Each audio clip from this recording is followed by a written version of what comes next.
Ellie chose to wear a white silk suit because she was absolutely sure she had covered every contingency that would have made that a dangerous idea.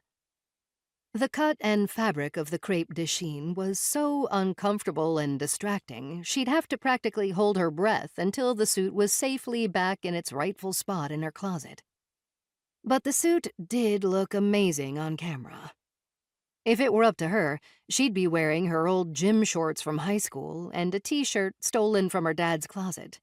But comfy wasn't going to keep the masses tuned in. Her show, Game's Over, was the world's first live multimedia show hosted by a woman, broadcasting simultaneously on television, YouTube, Instagram, and as an audio-only version in podcast form.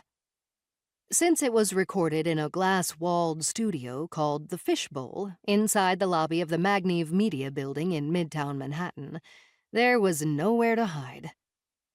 If her outfit, hair, and makeup didn't cause convulsions in the accompanying live chat on the Discord or the Reddit threads, she was doing something wrong. Today's fashion attack was going to come courtesy of a white Zuhair Murad beauty. It was perfectly dry for late June, so there was no risk of water stains. She walked to the studio, effectively avoiding both the axe-scented film that seemed to cover every New York taxi seat and the oniony grime of a typical subway car. She had eaten breakfast at home because there was no way she was going to put anything in her mouth that could drop, slop, slip, or drip.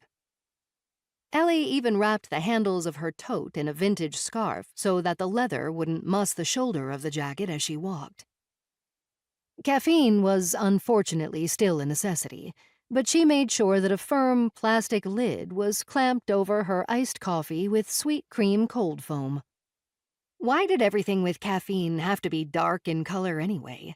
Was it so much to ask for a clear liquid that could deliver a wake-up call when the fate of a clean outfit hung in the balance?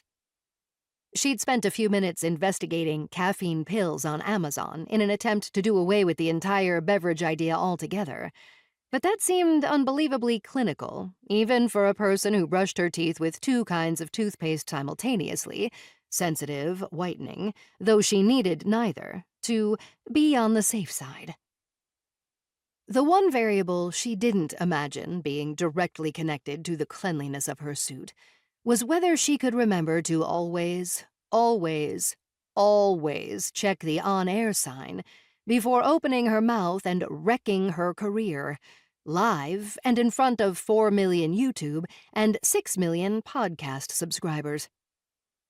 Perhaps then she would have had the good sense not to place her coffee within range of the jerky hand movements that would inevitably crop up when she suddenly realized, with dizzying clarity, the enormity of her mistake. She therefore could not quite believe it when she found herself wearing a coffee-colored, slightly foamy, definitely wet ensemble.